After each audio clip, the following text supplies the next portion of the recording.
Hi. നാളെ ഒരാളുടെ പിറന്നാളാണ്. അപ്പം ആൾക്ക് എന്തെങ്കിലും സമ്മാനമായിട്ട് കൊടുക്കണ്ടേ. അപ്പം ഞാൻ ഓനെയും കൂട്ടി മെല്ലെ ഒന്ന് പുറത്തിറങ്ങിയതാണ്. അപ്പോൾ ഓനുള്ള സമ്മാനം എന്താന്ന് കാണണ്ടേ. കണ്ടോ,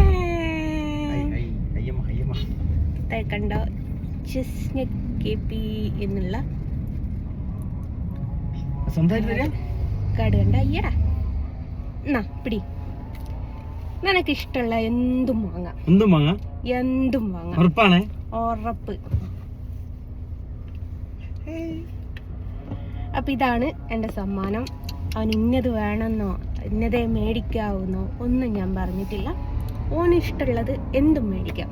ബാലൻസ് ഉണ്ട് കേട്ടോ, അതോനറിയാം. അതില്ല, അത് കാർഡ് ഏതാണെന്ന് കാണിച്ചു കൊടുക്കും. ചിലര് ചോദിച്ചൊരു കാര്യമുണ്ട്. അന്ന് നമ്മള് 2 ലക്ഷം റുപ്യയിൽ നിന്ന് എടുത്തീനല്ലോ. അപ്പൊ ഒരു ATM കാർഡിൽ നിന്ന് 2 ലക്ഷം എടുക്കാവോ എന്നൊക്കെ ചോദിച്ച ആൾക്കാരുണ്ട്.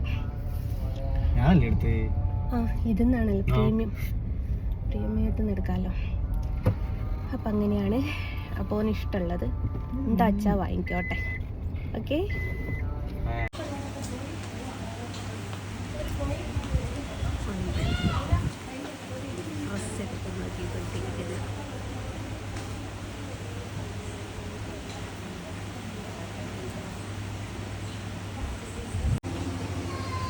ഒരു ഷർട്ട് ഇട്ട് നോക്കുക.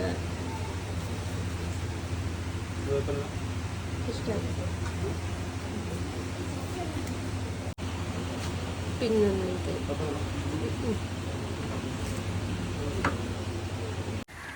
അങ്ങനെ ഡ്രസ്സെല്ലാം എടുത്ത് തിരിച്ച് വീട്ടിലെത്തി.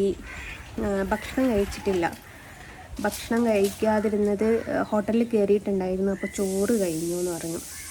അപ്പോൾ വീട്ടിലേക്ക് മമ്മീനെ വിളിച്ച് പറഞ്ഞു. മമ്മി വിളിച്ച് പറഞ്ഞതിന് ശേഷം എന്തോ ഉണ്ടാക്കുന്നു.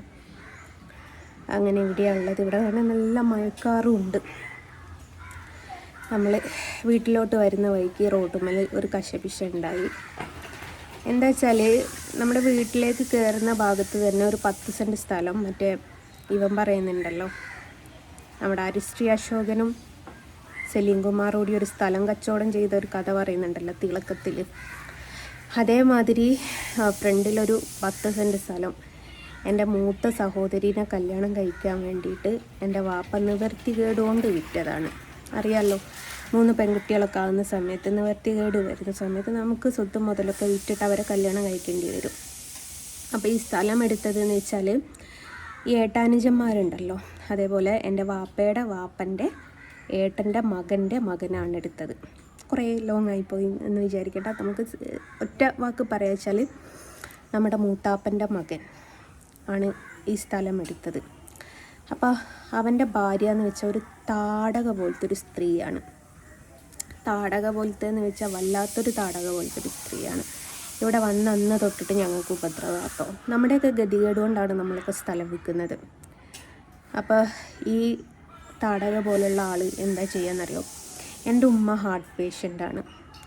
എൻ്റെ ഉമ്മക്ക് ഈ പ്ലാസ്റ്റിക് കത്തിച്ച മണം, പുക ഇതൊന്നും പറ്റൂല. അപ്പം നമ്മുടെ വീടിൻ്റെ മുമ്പ് തന്നെ ആയിട്ട് അവിടെ ഒരു അലക്ക് കല്ലുണ്ട്. അതിൻ്റെ തൊട്ടടുത്തായിട്ട് ഇവർ പ്ലാസ്റ്റിക് കൊണ്ടുവച്ച് കത്തിക്കും. താമരശ്ശേരി പഞ്ചായത്തിലുള്ള ആൾക്കാർ നല്ല അടിപൊളി ആൾക്കാർ. അവർക്ക് എന്താ പറയുക, ന്യായത്തിൻ്റെ കൂടെ നിൽക്കാൻ പറ്റാത്ത ഒരു മെമ്പറാണ് ഞങ്ങൾക്കുള്ളത്. കാരണം എന്താ വെച്ചാൽ ഇവർ പ്ലാസ്റ്റിക് കാര്യങ്ങളൊക്കെ കത്തിക്കുന്നത് വീഡിയോ സഹിതം എടുത്തും വെച്ച് ആ സമയത്ത് മെമ്പർ ഇവിടെ തൊട്ടടുത്തുണ്ടായിരുന്നു. മെമ്പറിനെ വിളിച്ച് കാണിച്ചും കൊടുത്തു. പക്ഷെ മെമ്പർ നടപടിയൊന്നും എടുത്തില്ല. അവരെ ഉപദേശിച്ചു വിട്ടു. എന്നതിന് ശേഷം എന്നും രാത്രിയാവുന്ന സമയത്ത് ഇവിടെ ഈ വീടിൻ്റെ മൂലയിൽ കൊണ്ടുപോയിട്ട് പ്ലാസ്റ്റിക് കത്തിക്കും. എന്നിട്ട് എൻ്റെ ഉമ്മാക്ക് ഇവിടുന്ന് ശ്വാസം മുട്ടും. ഇപ്പം പല പ്രാവശ്യമായി പഞ്ചായത്തിൽ വിളിച്ച് പരാതി പറയുന്നു. പക്ഷെ മെമ്പർ ഒരിക്കൽ കണ്ടതുമാണ്, മെമ്പർക്ക് തെളിവ് സഹിതം അയച്ചു കൊടുത്തതുമാണ്. എന്നിട്ട് പോലും മെമ്പർ അന്ന് ആ നടപടി എടുക്കാത്തത് കൊണ്ട് ഇപ്പം എൻ്റെ ഉമ്മ കിടന്ന് അനുഭവിക്കുക. ഞാൻ പറഞ്ഞല്ലോ, ഉമ്മ ഹാർട്ട് പേഷ്യൻ്റ് ആയതുകൊണ്ട് ഈ പുക പറ്റൂല, ഇതിൻ്റെയൊക്കെ സ്മെല്ല് പറ്റൂല. അപ്പോൾ ഈ സന്ധ്യാസമയത്ത് രാത്രിയാണ് ഇവരിതൊക്കെ കത്തിക്കുക. അവിടുന്ന് പുക എത്രയോ പ്രാവശ്യം എൻ്റെ വാപ്പയൊക്കെ വീഡിയോ എടുത്ത് വെച്ചിട്ടുണ്ട്. എടുത്തു വെച്ചിട്ട് കാര്യമല്ല. കാരണം നല്ല മെമ്പർമാരാണെങ്കിൽ നമുക്ക് സ്പോട്ടിന് നടപടി കിട്ടും. ഇത് മെമ്പർ അവരുടെ കൂടെയാണ്, പിന്നെ പറഞ്ഞിട്ട് കാര്യമില്ലല്ലോ. ഒരു ഹാർട്ട് പേഷ്യൻ്റ് ആണ് എന്നുള്ള ഒരു പരിഗണന പോലും തരുന്നില്ല. അപ്പോൾ ഉമ്മാൻ്റെ ഷീട്ടെല്ലാം കൂടി വെച്ചിട്ട് ആരോഗ്യ വകുപ്പിനൊരു പരാതി കൊടുക്കാമെന്നുള്ള ഒരു തീരുമാനത്തിലാണ്. കാരണം തെളിവാണല്ലോ എല്ലാവർക്കും. അവർ തീ കത്തിക്കുന്ന വാപ്പ കഴിഞ്ഞ ദിവസം അവരിവിടുന്ന് തീ കത്തിക്കുന്ന വീഡിയോ എടുത്താൽ അപ്പോൾ ഇവിടുന്ന് മാറ്റി അപ്പുറത്തേക്കാക്കിയിട്ടുണ്ട്. അപ്പോൾ ഇനി അവരിപ്പോൾ പ്ലാസ്റ്റിക് കത്തിക്കുന്നില്ല എന്ന് പറഞ്ഞുവല്ലോ. എന്നാൽ പോലും ഇത്രയും അടുത്ത് പുക പറ്റാത്ത ഉമ്മാൻ്റെ തൊട്ടടുത്തായിട്ട് ഇവരെന്തിനു കത്തിക്കുന്നത് എന്നുള്ളത് ഉമ്മ ഒരിക്കൽ പറഞ്ഞിട്ടുണ്ട്. ഇവരുടെ ഈ സ്ഥലം വാങ്ങിയ ആളുടെ ഫാദറിന് ശ്വാസം മുട്ടുണ്ട്.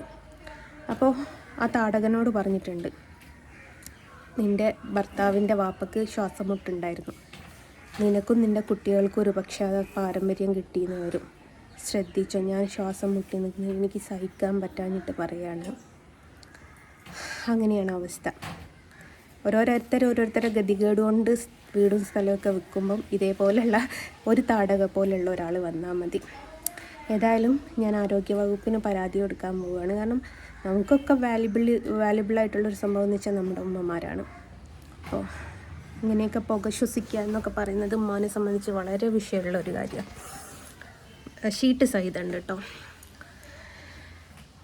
9 ആണോ 11 ആണോ എന്നറിയില്ല. ബ്ലോക്ക് കഴിഞ്ഞിട്ട് സർജറി കഴിഞ്ഞ ആളാണ് ഉമ്മയിമാം. പറയാമല്ലോ എത്രത്തോളം ഹാർട്ട് സംബന്ധമായിട്ട് വിഷയമുള്ള ഒരാളായിരിക്കും എന്നുള്ളത്. മനഃപൂർവ്വം ഉപദ്രവിക്കാമെന്നറിയാം. ഉപദ്രവിക്കട്ടെ. അവരുടെ ഉമ്മ പറഞ്ഞതിൻ്റെ അതിൽ അവരുടെ വാപ്പാക്കും പാരമ്പര്യമായിട്ട് കിട്ടൂല എന്നൊന്നും പറയാൻ പറ്റൂല. ശ്വാസമുട്ടലുള്ളവർക്കാണ് അറിയാം അതിൻ്റെ ബുദ്ധിമുട്ടുകൾ എന്താണെന്നുള്ളത്. എൻ്റെ ഉമ്മ മാസം 30,000 ഉറുപ്പ്യൻ്റെ ഗുളിക, 3000 ഉറുപ്പ്യാണ് നമുക്ക് വേണ്ടിയ ഗുളികക്ക് 300 എങ്ങാണ്ട് ഒരു മാസത്തേക്ക്. അത്രമേൽ മെഡിസിൻ 300 ആ ഒരു അതും നമ്മുടെ പ്രധാനമന്ത്രിയുടെ ആ മെഡിക്കൽ ഷോപ്പിൻ്റെ പേരെന്തായിരുന്നു? പ്രധാനമന്ത്രിയുടെ ഒരു മെഡിക്കൽ ഷോപ്പ് ഉണ്ടല്ലോ, അവിടുന്ന് ആ ഗുളിക മേടിക്കുന്നത്. അപ്പം അങ്ങനെയാണ് ഗൈസ് സംഭവ വികാസങ്ങളൊക്കെ. ഇവിടെയൊക്കെ നല്ല മയക്കാറുണ്ട്.